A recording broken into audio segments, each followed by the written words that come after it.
experience. In this activity today, we took a small group of people and we rehearsed some skits, some scenes that have been written by authors within the SCA, and we're going to be performing them acted but on script, since this was a very short period of time, no memorized lines. So we have 3 short scenes we're going to be performing. This is something we're doing as part of the afternoon series, so it'll be done hopefully in future years. This is our second year doing it, first time on this stage. So the first piece we're going to be doing is called The Wolf Tree, and this is by Orlando Sforza. And I'll give you the background so you have the setting for the piece. And it is based in June of 1607. And we have a tree in the middle of the stage. So this is going to be a short scene between a few characters. And this is The Wolf Tree.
A bird? What? A sparrow snatched me up from a garden and dropped me here in her nest? Hey, Mooncat! Sparrows don't feed people to their babes. Pray tell me, which birds do? Why, no birds eat people. Eat empty vessels. For a third time, we agree. Unless they are dead. What, the birds? Nay, the people! Like the ones over in the Lord's enclosure. There'd be ever so many slain by soldiers. Twice he got. Twice a what? Twice a he got. What's that? To be simple. Don't you know how to count? Yan, Tan, Tethra, Nethra, Pig, Severa, Levera, Hovera, Dovera, Dick, Yana Dick, Tiana Dick, Tethra Dick, Nethra Dick, Bumpit, Anyana Bumpit, Tirana Bumpit, Tethra Bumpit, Methra Bumpit, he got. You weren't doing that when we first met. You counted. By my sheep, naturally. Oh. You don't know very much, do ye? I know a great deal. I dare say, if you don't know how to count, Yan, Tan, Tethra. What's wrong with 1, 2, 3? What happens if you count more than 3? You count to 4. Nay, then you must start adding more words. Our way is better. What comes after gate? Why, nothing. So what happens if you find yourself with more than a gated sheep? Why, then I put a pebble in my pocket and starts again. Isn't that tedious? Nay, sometimes I pick up acorns instead. And that's how you knew there were twice a gigot of people killed by the soldiers. Now you're catching up. I've been enlightened. All those poor souls murdered for the love of the living. But come down here. It hurts me neck to keep looking up. I really can't. I'm hiding. In fact, it would probably be best to end our conversation in case someone might see you looking up at me. All right? Hurry up. Yan, Tan, Tethra, Nethra, Pip, Sethra, Lethra, Hovera, Dovera, Dick, Yana Dick, Tiana Dick, Tethra Dick, Nethra Dick, Bumpit, Anyana Bumpit, Tirana Bumpit, Hedra Bumpit, Nethra Bumpit, Gigat. Where are you hiding from? I thought we were done here. Is it from a bird?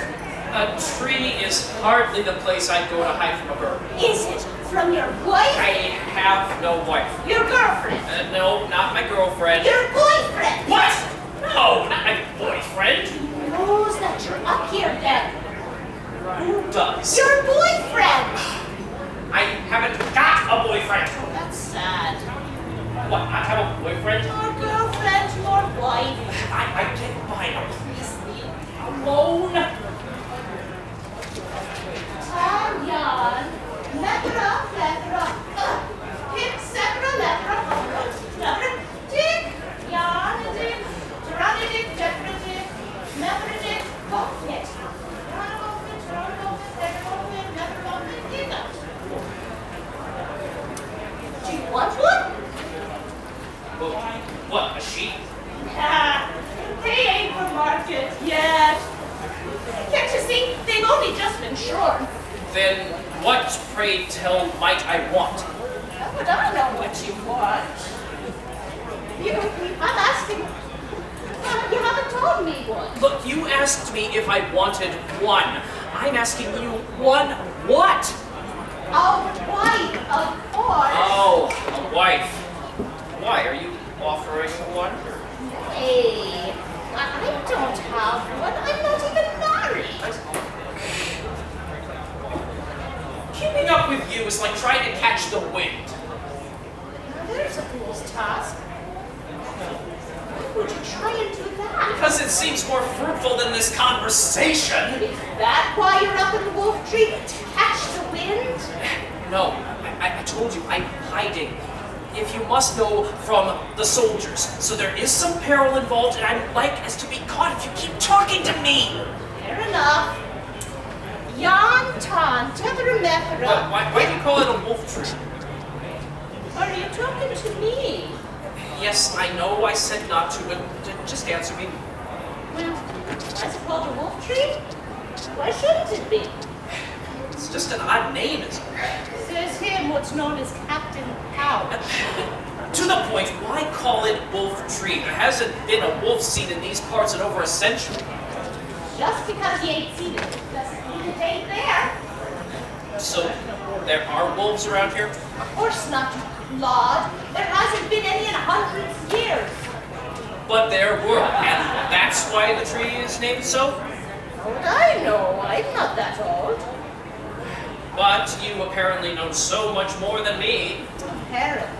At least I know why it's called the wolf tree. God's teeth, you are exasperating! Resorting to name calling is the way of the dim-witted. Of course, my apologies. Could you please, if it's not too much trouble, please tell me why it is called the wolf tree? Yes.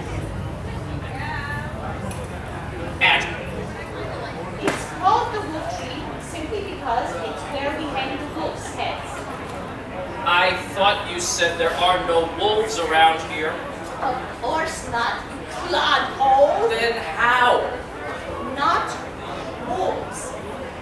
Not wolves, but human wolves. Human wolves. Aye. Those who prey on others. Thieves, rogues, traitors.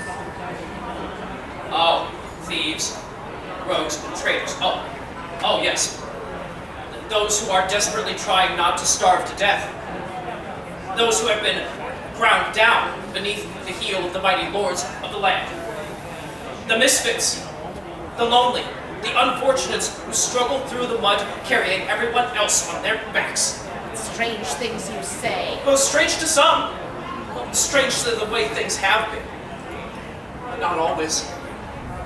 Long before the Norman knights followed the conqueror here, long before the Plantagenets and the Tudors, the people shared and held land in commons. It was there for any to use.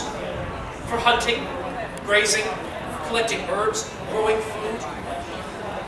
And then, acre by acre, the great lords carved away the land so there was less and less for the people to use. They erected walls and hedges and ditches.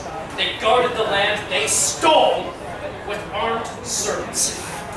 Servants who beat the shepherds and travelers and simple country tinkers for daring to even cross their property. And the people go hungry, and children starve, and mother's milk dries up, and babes die in the cradle. And you can only see so many dead babes before you know something must be done. Captain Pouch knew what must be done.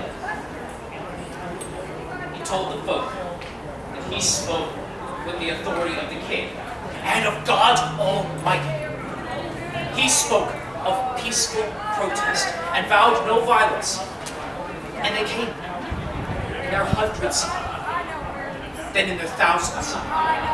He told the people to tear down the field's stone walls, fill the ditches with brush, level the hedges, and take back the land for the people.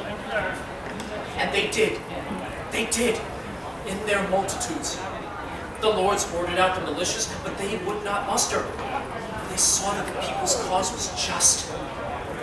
And they beat back the servants, and they made use of the land again for everyone, not just the lords. And it was a marvel. Until the soldiers came. With them came the blades, and the bows, pistols, and powder, and the smoke, and the screams, and the blood. All the blood. Men and women and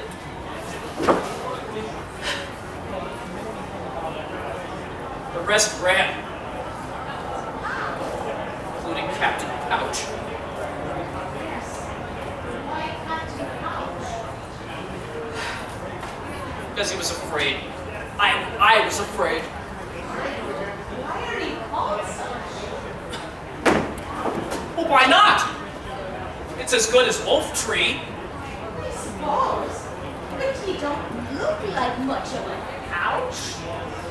Are you commander of pouches? In a way. I'm called Captain Pouch because of the miraculous item contained within my pouch. What makes it so miraculous? Because it protects the people from all harm. It didn't seem to work, did it? No, not really. I needed something to believe in. And you're not having the rest of them poor souls hiding in a tree. No, you're right. Suppose not. I'm moving the flock back to the Lord's lower pasture. Will you be here when I come by tomorrow? No, I think not. Well, if you are, we'll talk some more. And I'll teach you something new. And if you ain't, I wish you all good fortune.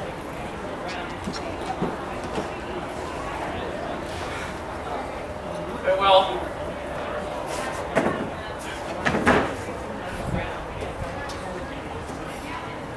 Farewell. I never thought to ask your name. There he is! Pops in the name of the king! You are arrested as a traitor to the crown! Who? Me? I'm afraid you are mistaken. There is no mistake, John Reynolds, also known as Captain Pouch, vagrant, taker, and leader of the rioting band known as the Levelers. You have been tried in absentia and found guilty of the crimes of vandalism, riot, and sedition, being the instigator of tumultuous disorder among our subjects, and resisting our appointed authorities. For these crimes, you are hereby sentenced to be hanged, drawn, and quartered. In the name of our sovereign, King James!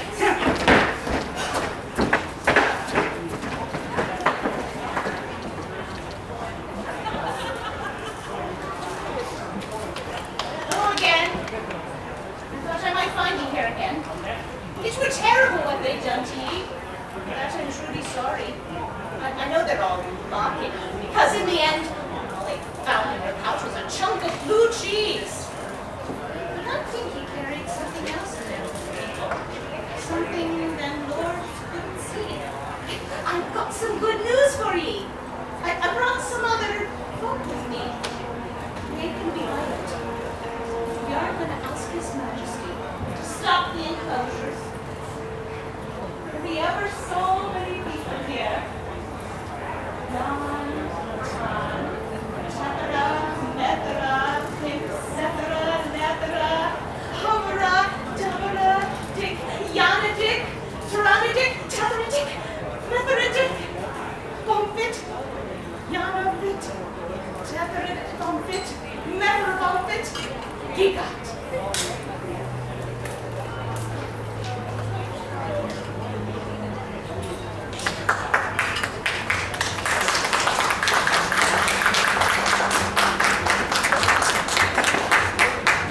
Awesome job they did. So our next skit will require a slight stage reset.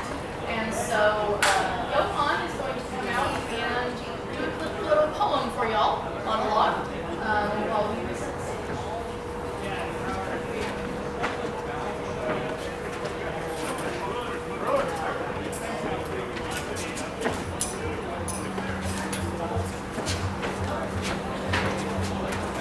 All the world's a stage. And all the men and women, merely players. They have their exits and their entrances. And one man this time plays many parts, his acts being 7 ages. At first, the infant, mewling, puking in the nurse's arms. Then the whining schoolboy, with his satchel and shining morning face, creeping like snail unwillingly to school. And then, the lover, sighing like furnace, with a woeful ballad made to his mistress' eyebrow. Then, A soldier!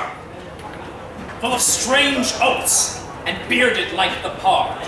Jealous in honor, sudden and quick in quarrel, seeking the bubble reputation even in the cannon's mouth. And then the justice, in fair, round belly, with good capen line, with eyes severe and beard of formal cut, full of wise saws and modern instances, and so he plays his part. The sixth stage shifts into the lean and slippered pantaloon, with spectacles on nose and pouch on side. His youthful hose well saved, world too wide for his shrunk shank, and his big manly voice turning again towards childish treble, pipes and whistles in his sound.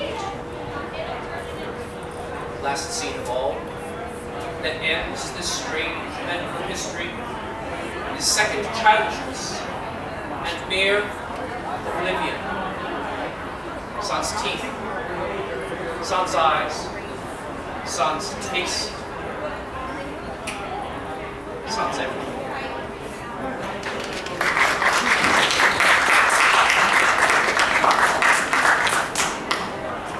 Our next skit is called Aftermath and is by Daibhidh and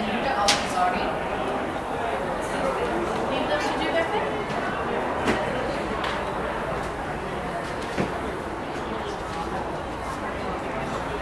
Oh, so much to clean up. It would be unseemly to leave that mess. The flies, the smell. Still, the staples are sweeter, and after feasting, there's sometimes interesting finds in the straw. Oh yeah, there was that gold sovereign I once discovered. How long did that did you? A few drinks at the taverniers and bragging how you would buy drinks for everyone because of your wealth, and then nearly getting beaten to death by robbers who took interest in you. Good on you that I came along when I did. Oh, you always were a good friend. Well, we managed to see each other through the hard times. Done that. I swore to watch your back. You did the same, and here we are. Not like that lot upstairs. Oh yeah, I expect we will need to find a new situation soon. Of course we will. But we got talents. That strong backs, men like us, we adapt. Work will not be hard to get. Funny that. All those well-dressed, sweet-smelling dandies we serve, they lose their money in their stations and they wither like uprooted roses. But there's always room in the world for the one who can pull a weed or two. As it always has been, Mr. Walker. It is to our advantage that we loathe nobles in the dust. And the sea, Mr. Smith. Right you are.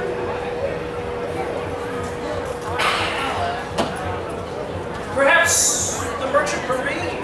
No. Why not? Because men such as you and I are need a road out when our affairs become untidy. The only roads off the ship at sea is either a brig or in the belly of the shark. We were lucky that the chosen hold you in favor. Surely I would not set sail again, not at least without your quick wit. Aye, there cannot be much to keep from shipmates over the course of the voyage. But that gambling debt is paid, and we live for another day. Oh, simple landing from my simple life, Ellie, my mother, this kind of life. A girl you have I in every town, so be a good friend and for the next round. Oh, so we stay on land. We will travel again. Watch out for otters. And find a place when our purses are hungry. Oh yeah, plenty of villages. Someone can always use a couple extra hands, even if they just feed us enough to continue on. Anyone can see. Anyone can see from our hands that we fared no work. Look at my fingers and palms. Hard and calloused as yours. We can dig, scrub, and carry with the best of them. Truth that is.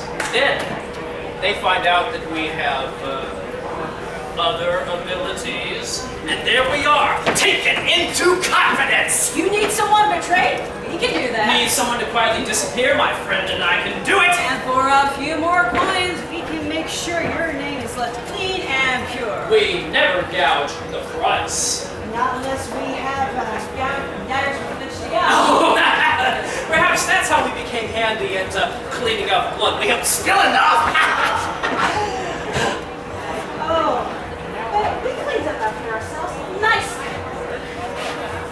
I should wonder what being a clerk would be like. Oh, silently bouncing old dusty ledgers all day. We would be dull to managing weeks. Well, what would you rather do? As before, we need to finish here. No one's left upstairs to name us, so we should be able to gain a nice letter when the job is done. Perhaps collect a few trinkets that can be sold quickly. Right, and a few small pretties that can be tucked into a travel bag. We can get a few provisions for the road from the kitchen. I know someone in there who should be helpful. Then the road for us. Which direction do you think? South, I think. Lots of small villages in Germany. We should be there in time for the harvests and the haying. France would be nice too. Agreed. There are yet a few months of working beneath the stars before we need to get each other from the storm. Perhaps we can even find a local noble who needs to To allegiances! and to good ale! Oh yeah, to earning our pay! And spending it the same day.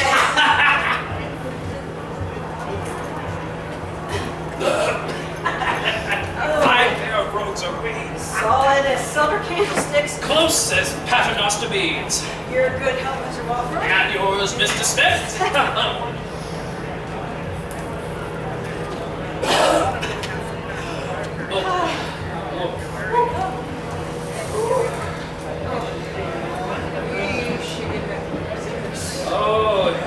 Finished tidying up. We can start out first like tomorrow. Yeah, and nasty business that was. I mean, easier to clean up from a slash and stabbing than poisoning. I mean, that was nasty business. Have you ever noticed how history remembers the powerful while riding on the backs of men like you and I? Brave soldiers are not without their troops. Who fight and die for the cause. What are leaders without those whom they lead? Absolutely. Mighty trees grow in the forest, but they start from small seeds. Seeds that are carried by wind and lesser creatures. We are those lesser creatures, my friend, carrying seeds of change here and there. But call me a mouse, then you are verily a bag of wind. No, mouse, you, sir. Yet, how much damage does one mouse do to a farmer? Or to mice, such as we, but we should beware of cats lurking about, and I may have drunk a bit too much of this good wine. Oh, we have earned it. We have done good service to these little birds who hired us. No shame that mice live while several cats are right up. Oh, the prince was not a bad fellow for a prince. Truth that, but he improved it much. Else our affairs here are done. Yeah, just a bit more sweeping then. You suppose that one day we might settle and reclaim our birthright names, Mr. Rosencrantz? Hard to say just now. After you, Mr. Guildenstern.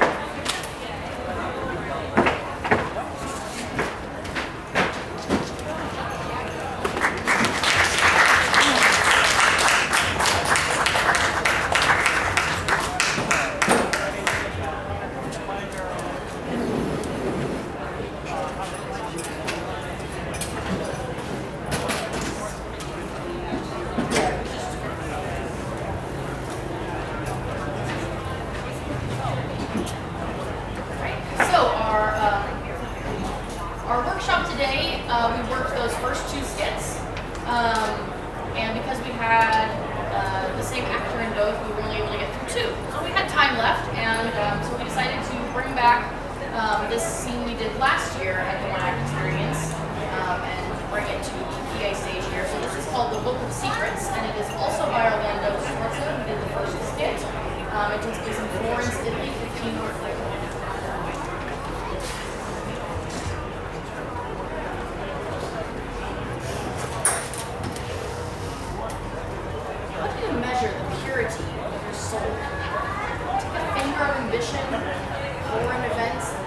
skim off the missed opportunities, boil in the tempest of life's turmoil, and distill the bitter drops of regret and revenge.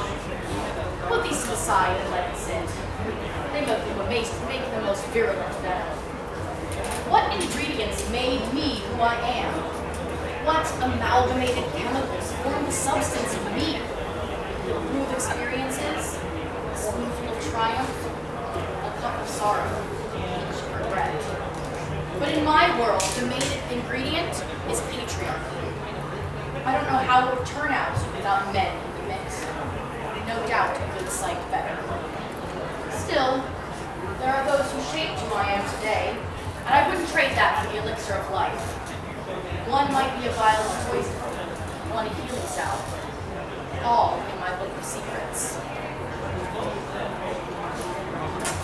There have been a handful of men whom I could respect, and fewer who would respect me.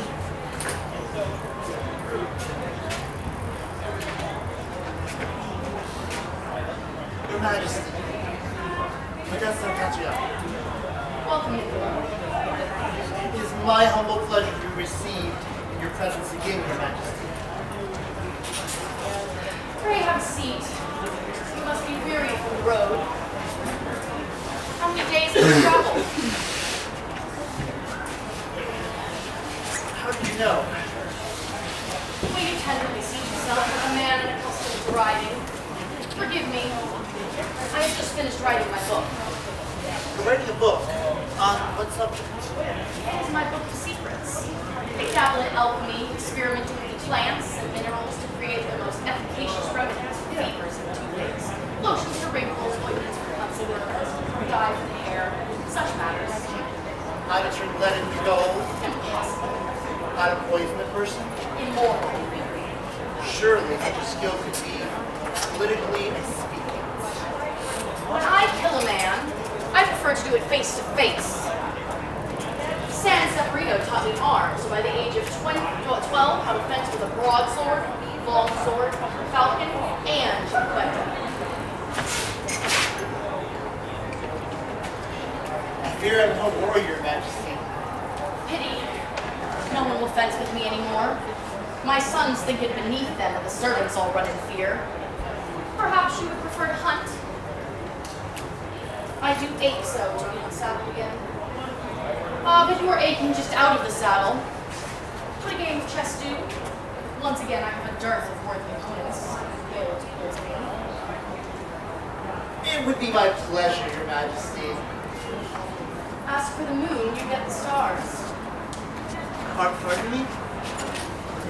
I believe that if you want something from someone, ask for something grand and outlandish that you won't know they won't grant. Then propose what you really desire, and they will give in. I see. You really wanted to play chess. And if I had asked outright, you would have declined, stating that you had pressing business elsewhere. True. Yet now you are committed to play it, so choose a piece. Black. White. May I? Of course, Your Majesty. Come, no formalities here, Master Niccolo. I am no longer a countess when I have no realm to call my own. Yet you still carry the Sir name and have many castles. By grace of the Medici, who hold it all in the name of my son Giovanni, whom they also hold. It is wrong to part a mother from a child. And yet, And yet, it is political expediency. time honored and tested. Still, it is not the first time my enemies have used my children to lead me in mine. But with Giovanni, You consider the Medici your enemies. who isn't my enemy? I would like to think I'm not. In the game of life, we are all competing. Do you really believe that life is a game? Of course it is. All clever people know it to be so. What are you playing at, Niccolo? I play at nothing. I'm merely paying a social call. A lifetime of playing the diplomat, yet you feign ignorance of the game. No one pays a mere social call to people with power. traveling back to Belgium. I come from France and visit to King Louis. A social call, no doubt. And to where do you fly, my social heart? To Siena. And then why do you stop here when Florence is your home? Is it not right to pay my respects to the First Lady of Italy? Who, Lucretia Borgia? Not you, my lady. The First Lady must rule the city. The only subject I command are on this chessboard. You may lose one soon as my bishop closes in. Don't attempt to distract me as your knight moves into position. I am well versed in holding out against demanding men, whether besieged in a fortress or in a bedroom. And how did your resistance serve you in either case? Some lost, some won, but I never laid down without a fight. Either way, you end up on your back. I'm sure you'd agree that one must use every weapon at one's disposal. You have certainly disposed of many human weapons. I did what I needed to do to survive and thrive. That doesn't make it right. It makes it right for me. You'll see.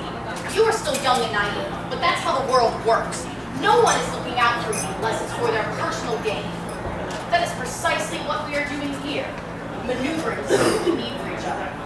How we can use each other to gain our goals. What makes you think I want anything from you? Oh, aren't you adorable? We're testing your innocence. That handsome face, that strong jaw, those little smile.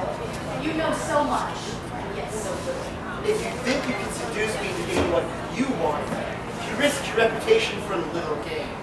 Do not the ends justify the means? Or does that only apply to princes who are male? A tempting proposition and all the more deplorable for its seduction. What's the matter? Discomfited by what you view when I draw away the veil? What troubles me is that you treat all this as a game. What's the matter? You don't like games? Not when you're playing with people's lives. Sounds like someone's a poor sport. The difference between us is that you live for the game. I live for the game? Yes, you do. You live for it. Son of a bitch. Eloquent. I hate the game, though I have played it so very well. I, upon whom the most powerful piece in chess is modeled, who reveled in the strategies, marveled in the minutiae of tactics, and delighted in the destruction of pawns and crowns, I loathe the game. I resent the politics, the grabbing, the climbing, and scrabbling over one another, happily suffocating the weak in the mud, below as you step on their necks to gain a few inches of elevation. And I'm going to the lost. Those are tortured, murdered. But such is survival. And I am a survivor. And so I play the game. Do you think Lorenzo doesn't play the game? Pope Alexander made his soul burn in hell, did he? Do you think his son, your beloved Cesare Borgia, didn't play the game? Was he not playing games when he invaded my realm? When he laid siege to my castle? When he bombarded my citizens with cannon and mortar shot? When he slaughtered my men, imprisoned me, raped me? You were imprisoned for attempting to poison the Pope! Poison the Pope how? I was 200 miles away. You poisoned a letter to him! You believe that? How might I achieve? Rumor has it you are adept at the secrets of poisons. More rumors. Rumors are nets of flies woven to ensnare the gullible. I told you, I don't take poisons. A strong prince must take action. Of course, as did I. When I, a 21-year-old woman and 7 months pregnant, flew like the wind to take Castle San Angelo on the death of Pope Sixtus, holding the College of Cardinals hostage with my cannon, while my ineffectual first husband dithered, twiddling his thumbs. I was playing the game. When, 4 years later, the horse stood below Castle Rivaldino, holding blades to the throats of my children, and I told them, go ahead! I can always make more. I was playing the game. A dangerous game. Don't be a hypocrite. We are all playing the game. What then is your game, Contessa? regaining my cities of Imola and Orla. For your eldest, Octaviano, Of course, he is the rightful ruler. the people disagree. The people always spurn a strong ruler until they are in fear. With France, Venice, and the Papal States busy, they have nothing to fear. But peace is a fleeting summer's day in Italy. This never lasts. Then they will want my totter. And he's the strong ruler they need. He can be, with proper guidance. It must be difficult giving up power. How would I know, being a mere woman? Now he was being disingenuous. Of course I want power. Who doesn't? Only the dead are without ambition. But enough about me. What do you want? What makes you think I want it?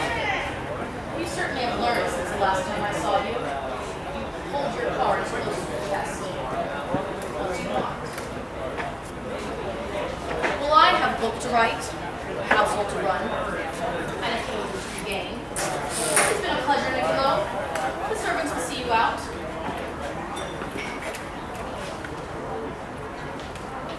I do have a request, Your Majesty.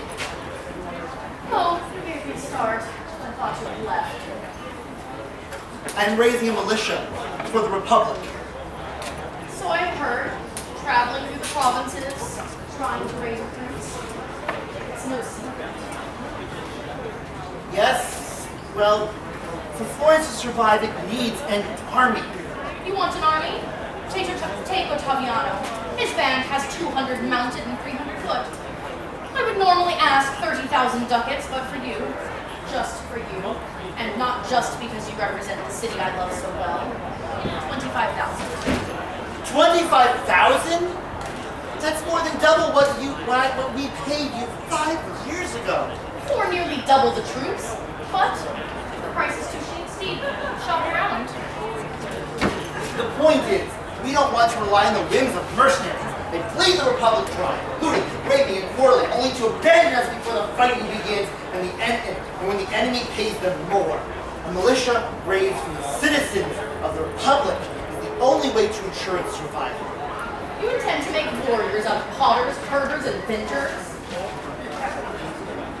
You did it. You assembled a fine army. You paraded them before me. With them, you turned back Venice.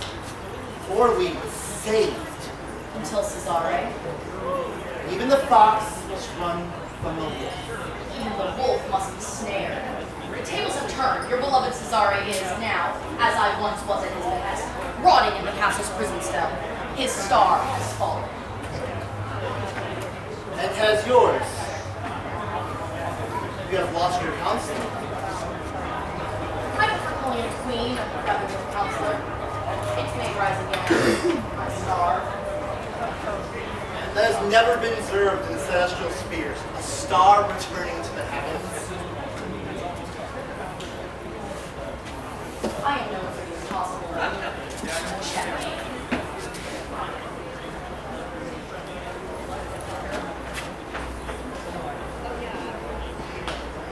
That you are, but one cannot deny the fates. Help me if I will help you. Checkmate. I saw that coming. Well played. How might I help you? Convince Lorenzo to back my claim to 4 legion of Rome. It will only strengthen Giovanni's fortune, which Lorenzo controls. In return, I will train your militia, show you how to organize them, how to keep them fit and ready, but not very time to rebel. Make them a force to be reckoned with to keep them on the city. You would do all that for a word. Words are power, as you well know, and you use them to great effect. A word to Lorenzo. He will not. He might. He won't. But I'll try. Thank you, Angelo. Bless you, I will write down all you need to know, and when you have mustered your recruits, I will show you how to train them. Show me, but I thought. It must be you or they will not follow you. You are not a warrior, but you have to play one to instill loyalty. How do you think I, a mere woman, led troops in battle again and again? As for you,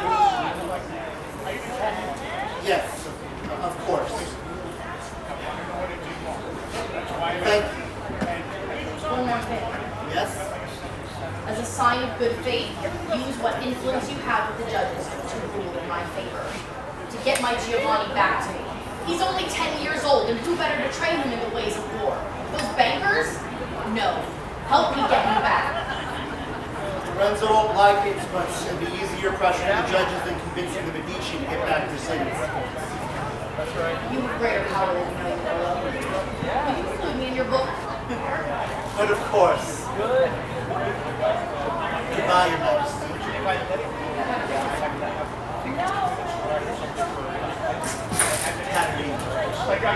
Farewell, old rose.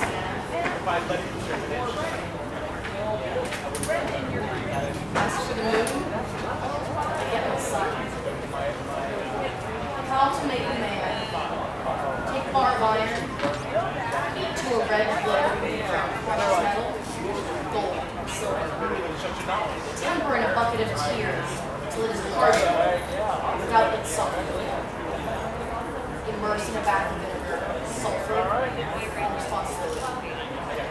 Then reheat the hammer to turn siren.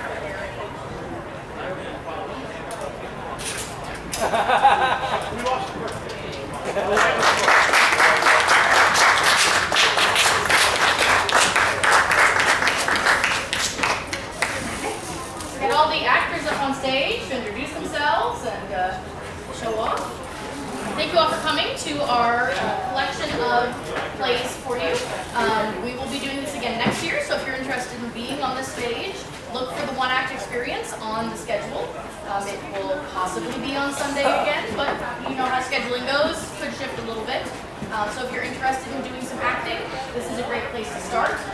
We also have some great other theater classes, introduction to acting classes, improv classes, and lots of shows you can continue to watch this week. So we can have our players introduce themselves. I'm Mary. Where are you from? I'm Johan. I hail from Wichita, Kansas. I'm Abigail Witzlow from Atlantia, also Maryland. I'm Aibhilin, currently playing Dragon Ball, and our last-minute addition from last year. I'm Niccolo. I'm from Midville. Because Niccolo had to play there.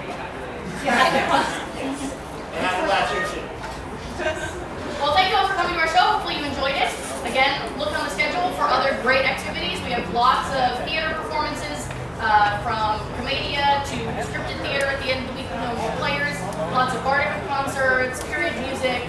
Check out the schedule. Always look at the board the day of to see what concerts and shows you can come attend. And we hope to see you again at the Performing Arts Tent. And since my director is now pondering this way, this is Chalice, who directed our skits today. He said he didn't want to be on stage or do any talking. I don't like the attention, but I'm loud enough. So I hope to see you all later this week at other activities.